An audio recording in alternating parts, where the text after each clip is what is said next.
Seeing certain candy makes me really nostalgic for the days when we play in the streets until the sun went down. One of the mainstay candy selections we ate was the infamous Now and Later. The only issue is, we refer to them as Now-Laters. Call it kid conjugation. But Now and Laters is a great candy to attach to talk about money, because how you deal with yours begs the question, what's your strategy on money? Now or later?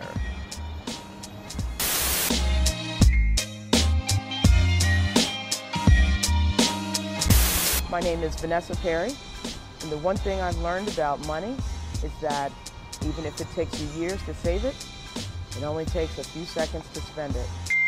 So we're here with Miss Vanessa Perry. Miss Vanessa Perry is the chair of the marketing department at George Washington University.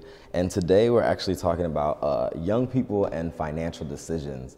So I guess I just want to start off with how your work at George Washington University ties into young people and financial decisions.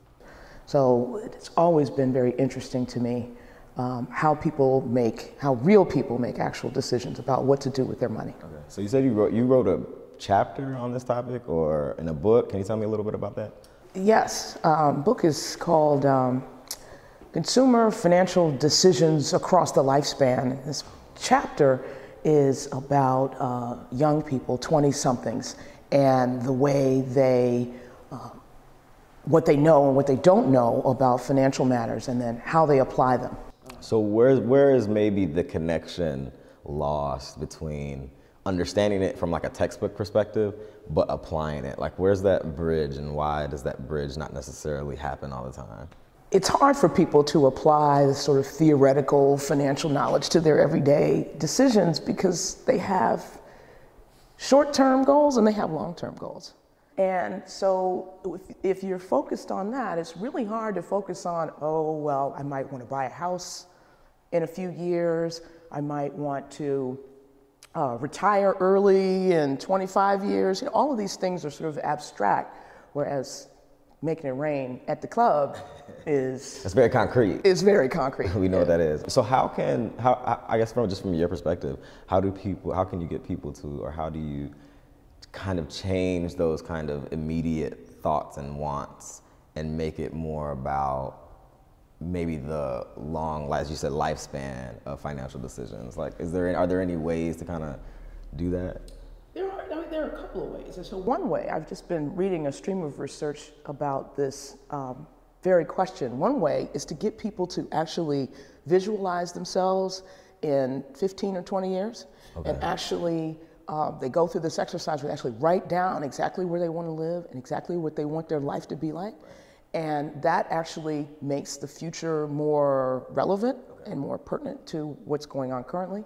And there's been some evidence to show that when people go through those exercises, they actually will make better short-term financial decisions.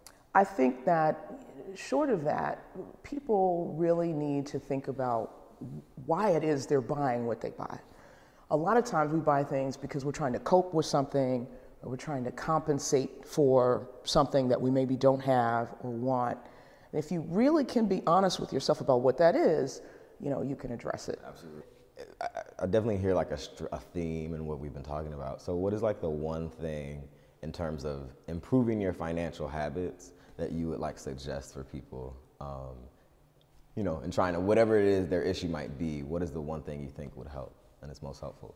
Think about why you're buying what it is that you're trying to buy. What is that about? Because if you can do something about that, then you may actually have some money left over. Obviously, there are things we have to pay for, right? We have to eat, we have to have a place to live. All these things are very important, but it's usually the extras where people are treating themselves and they're indulging, and that's important too, but there's gotta be some limits placed on that. And the bottom line is you wanna be able to indulge later. Right, a lot of people get that confused, the present versus later. Well, I appreciate you coming on, Professor Perry, as I said earlier. Miss Vanessa Perry, the chair of the marketing department at George Washington University. Thanks for coming. Thanks for having me. Of course.